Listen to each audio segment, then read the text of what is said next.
எல்லாருக்கும் வணக்கம். நான் பிரகாஷ் பேசுகிறேன். இது வரைக்கும் நீங்கள் இந்த சேனலை சப்ஸ்கிரைப் பண்ணலாம், சப்ஸ்கிரைப் பண்ணிக்கோங்க. அது மட்டும் இல்லாமல் பக்கத்தில் இருக்க பெல் பட்டனும் கிளிக் பண்ணி வச்சுக்கோங்க. அப்போ தான் நம்ம சேனலில் போடுற எல்லா வீடியோஸும் உங்களுக்கு நோட்டிஃபிகேஷனில் காமிக்கும். மேலும் ஜோதிடம் சார்ந்த ஏதாவது கேள்விகள் இருந்தாலும் அல்லது உங்கள் சுய ஜாதகத்தை பற்றி ஏதாவது கேள்விகள் இருந்தாலும் நீங்கள் கீழே கமெண்ட் பாக்ஸில் உங்களை பிறந்த தேதி, பிறந்த நேரம், பிறந்த இடம் குறிப்பிட்டு உங்கள் கேள்விகளை நீங்கள் கேட்கலாம். கண்டிப்பாக எல்லோருடைய கமெண்ட்ஸுக்கும் முடிஞ்ச வரைக்கும் நான் ரிப்ளை பண்ணுறேங்க. சரிங்களா? அதே மாதிரி இந்த வீடியோ உங்களுக்கு பிடிச்சிருக்கின்ற பட்சத்தில் ஒரு லைக்கும் போட்டு விடுங்க. நான் நிறைய லைக்ஸ் வர தான் இன்னும் மேற்கொண்டு வீடியோஸ் நிறைய போடணுன்ற ஒரு தூண்டுதல் எனக்கும் வரும். சரிங்களா? முடிஞ்சிருக்கும் இந்த வீடியோ பார்க்குறவங்க ஒரு லைக்கை போட்டுட்டு கமெண்ட்டை போட்டுட்டு உங்களோட வீடியோ நீங்கள் பார்க்க ஆரம்பிங்க. சரி, வாங்க இப்போ வீடியோக்குள்ளே போகலாம். கடகராசி ஆயில்யம் நட்சத்திரம் மே மாத ராசி பலன்களை பற்றி நம்ம பார்க்கலாம். அதாவது இந்த மே மாதம் குறிப்பாக 2 கிரகங்கள் நல்ல ஒரு ஆதாயம் காத்துட்ருக்கு. அது என்ன ஏதுன்னு சொல்லிட்டு தெளிவாக பார்க்கலாம் வாங்க. கடகராசி அதிபதி யாருன்னு பார்த்தீங்கன்னா சந்திரன். கடகத்தில் ஆயில்யம் நட்சத்திரம் 3வது நட்சத்திரமாக வரும். ஆயில்யத்தினுடைய அதிபதி யாருன்னு பார்த்தீங்கன்னா புதன். ஸோ புதனுடைய நிலை இந்த மாதம் எப்படி இருக்குது அப்படின்னு பார்க்கும்போது, மாதத்திய முதல் பகுதியில் ராசிக்கு 10ஆம் இடத்துல உச்ச சூரியனோட சேர்ந்திருக்கார். 2வது பகுதியில் ராசிக்கு லாபஸ்தானமான 11ஆம் இடத்துல புதன் உட்காந்துருக்கார். ஸோ இந்த காலகட்டத்தை பொறுத்த வரைக்கும் வேலை இல்லாத அல்லது வேலை தேடிக்கொண்டிருக்கக்கூடிய ஆயில்யத்தில் பிறந்தவங்களுக்கு நல்ல ஒரு வேலை கண்டிப்பாக கிடைக்கும். அது மட்டும் இல்லாமல் சனி பூரட்டாதி 4ஆம் பாதத்துல தான் இருக்கார். சரிங்களா? பூரட்டாதி 4ஆம் பாதத்தை விட்டு விலகின பிறகுதான் ஆயில்யத்தில் பிறந்தவங்களுக்கு அந்த அஷ்டம சனியோட தாக்கம் முழுமையாக விலகும். அது வரைக்குமே உங்களுக்கு பார்த்தீங்கன்னா வேலை ரீதியாக கொஞ்சம் இடைஞ்சல்கள் கண்டிப்பாக இருக்கும். ஒரு ஒர்க் ப்ரெஷர் கண்டிப்பாக இருக்கும். ஸ்ட்ரெஸ் கண்டிப்பாக இருக்கும். 2வது குடும்ப வாழ்க்கை சார்ந்த விஷயங்களும் சொன்ன கருத்து வேறுபாடுகள், வார்த்தைகளால் பிரச்சனைகள் கண்டிப்பாக வரும். சரிங்களா? அது மட்டும் இல்லாமல் முயற்சிகளில் சில தடைகள் கண்டிப்பாக இருக்கும். குறிப்பாக இந்த செப்டம்பர் மாதம் வரைக்குமே இந்த நிலையானது நீடிக்கும் அப்படின்னு சொல்லலாம் உங்களை பொறுத்த வரைக்கும். அதன் பிறகுதான் ஓரளவுக்கு வாழ்க்கையில் மாற்றங்களானது நீங்கள் எதிர்பார்க்க முடியும். அது வரைக்குமே கொஞ்சம் பிரச்சனைகள், சிக்கல்கள் சார்ந்த விஷயங்கள் ஆயில்யத்தில் பிறந்தவங்களுக்கு கண்டிப்பாக உண்டு. ஆனால் பெருசாக அகலக்கால் வைக்காதீங்க அப்படின்னு நான் சொல்லுவேன். ஆனால் இந்த மாதம் குறிப்பாக இந்த மே மாதத்தை பொறுத்த வரைக்கும் புதனுடைய நிலை சிறப்பாக இருக்கிறதுனால உச்சனோட சேர்ந்த புதன் பார்த்தீங்கன்னா நன்மையை செய்வார். அந்த வகையில் பார்க்கும்போது எந்த ஒரு சூழ்நிலையும் சமாளிப்பீங்க. வேலை இல்லாதவங்களுக்கு வேலை கிடைக்கும். வேலையில் ஏதாச்சும் மாற்றம் செய்கிற மாதிரி இருந்து அனுபவம் தாராளமாக நீங்கள் மேற்கொள்வது சிறப்பாக இருக்கும். அதே மாதிரி வருமானம் சார்ந்த விஷயங்கள் எப்படி இருக்கும், ஃபினான்ஷியலாக நல்லா இருக்கும்னா கண்டிப்பாக ஓரளவுக்கு மாற்றங்கள், நல்ல விஷயங்கள் கண்டிப்பாக நடக்கும். ஆனால் என்ன ஒன்று, ராசிக்கு 12ஆம் இடத்துல குரு இருக்கிறதால செலவுகள் கண்டிப்பாக அதிகமாக இருக்கும். அதை தெளிவாகவும் நான் சொல்லிடுறேன் உங்களை பொறுத்த வரைக்கும். சரிங்களா? அதனால் செலவுகளை கொஞ்சம் கட்டுக்குள்ளே வச்சுக்கோங்க. தேவையில்லாத விஷயத்துக்கு பணத்தை இறைக்காதீங்க, செலவு பண்ணாதீங்க. முடிஞ்ச வரைக்கும் பார்த்தீங்கன்னா வெளியில் சுற்றுறத கொஞ்சம் குறைச்சிக்குங்க.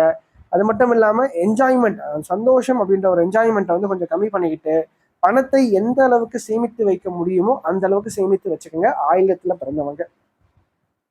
இதை நான் ஏன் அழுத்தி சொல்கிறேன்னா, இன்னும் ஒரு 6 மாதம் கழித்து குருனுடைய அதாவது குரு 12ஆம் இடத்துல 6ஆம் இடத்தை பார்க்கறனால கொஞ்சம் வீரியமாக வேலை செய்வார் அந்த இடத்துல. அப்போ செலவுகள் கொஞ்சம் அதிகமாக இருக்கும். அந்த டைமில் செலவு பண்ணுறது கையில் காசு இருக்காது. இப்போ நீங்கள் மொத்தத்தையும் இறச்சி காலி பண்ணிட்டீங்கன்னா அப்போ அந்த டைமில் கொஞ்சம் நீங்கள் அந்த டைமை அதாவது அந்த ஸ்ட்ரகிள்ஸை நீங்கள் ஃபேஸ் பண்ணுறதுக்கு கண்டிப்பாக பணம் தேவைப்படும். அதை நீங்கள் இப்பயே நீங்கள் சேமித்து வைக்க ஆரம்பித்தா மட்டுமே அது ஒரு 6 மாதம் கழித்து உங்களால் அந்த டைமில் நிலைத்து நிற்க முடியும். அதுக்காக தான் நான் இப்பயே உங்ககிட்ட நான் சொல்கிறேன். சரிங்களா? அது மட்டும் இல்லாமல் ராசிக்கு லாபஸ்தானத்தில் அந்த சூரியன் புதனுடைய ஆதிக்கங்கள் இருக்கிறதுனால ப்ரமோஷன், பதவி உயர்வு சார்ந்த விஷயங்கள் கண்டிப்பாக கிடைக்கும். சரிங்களா? ஆனால் சில தடைகள் ஏற்பட்டு தான் கிடைக்கும். அதே மாதிரி ரொம்ப கஷ்டப்பட்டு ஹார்ட் ஒர்க் பண்ணாலும் அதற்கான அங்கீகாரம் சார்ந்த விஷயங்கள் கொஞ்சம் காலதாமதப்பட்டு தான் கிடைக்கும். எடுத்தெடுப்பில் உங்களுக்கு பார்த்தீங்கன்னா எதுவுமே கிடைச்சிடாது. சரிங்களா? கொஞ்சம் தடைகள், தாமதங்கள் சார்ந்த விஷயங்கள் கொஞ்சம் ஏற்படும். அதன் பிறகுதான் உங்களால் வாழ்க்கையில் ஜெயிக்கவும் முடியும். பெயர், புகழ், அந்தஸ்து சார்ந்த விஷயங்கள், கௌரவம் சார்ந்த விஷயங்களை சம்பாதித்து கொள்ளவும் முடியும். 2வது குழந்தை பாக்கியம் சார்ந்த அமைப்புகளை பொறுத்த வரைக்கும் இந்த காலகட்டங்கள் நன்றாக இருக்குங்க. சரிங்களா?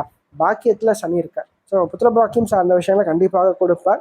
அது மட்டும் இல்லாமல் ராசிக்கு 4ஆம் இடம், 6ஆம் இடம், 8ஆம் இடம் வலுவாக இருக்கிறதுனால மறைமுகமான வழியில வருமானத்தையும் இந்த ராகுவும் குருவும் கொடுப்பாங்க. பயணங்களால் ஆதாயங்களை உண்டு பண்ணி கொடுப்பாங்க. வெளிநாடு சம்பந்தப்பட்ட காரியங்கள், விஷயங்கள் வெற்றி பெறும். வெளிநாட்டில் வசிக்கின்ற நபர்களுக்கு, அதாவது நீங்கள் பிறந்த தாயகத்தை விட்டு வெளியே போய் ரொம்ப நாளாக பார்த்தீங்கன்னா அப்ராட்ல நீங்கள் ஒர்க் பண்ணிட்டு இருக்கீங்க அல்லது அங்கேயே இருக்கீங்க அப்படின்ற பட்சத்தில் அவங்களுக்கு இந்த காலகட்டங்கள் நல்ல ஒரு சாதகமான வாய்ப்புகள், நல்ல ஒரு முன்னேற்றமான சில வாய்ப்புகளை உருவாக்கி கொடுக்கும். முயற்சிகளில் வெற்றியை உண்டு பண்ணி கொடுக்கும். சரிங்களா? கடன் வாங்கி அதன் மூலமாக ஒரு சொந்தமாக ஒரு வீடு கட்டிக்கிறது அல்லது வந்து பார்த்தீங்கன்னா கட்டின வீட்டை வாங்கிக்கிறது, அல்லது இருக்கிற வீட்டை வித்துட்டு இன்னொரு வீட்டை வாங்குறது. ஸோ இது சார்ந்த விஷயங்கள் கண்டிப்பாக நல்லபடியாக நடந்து முடியும்.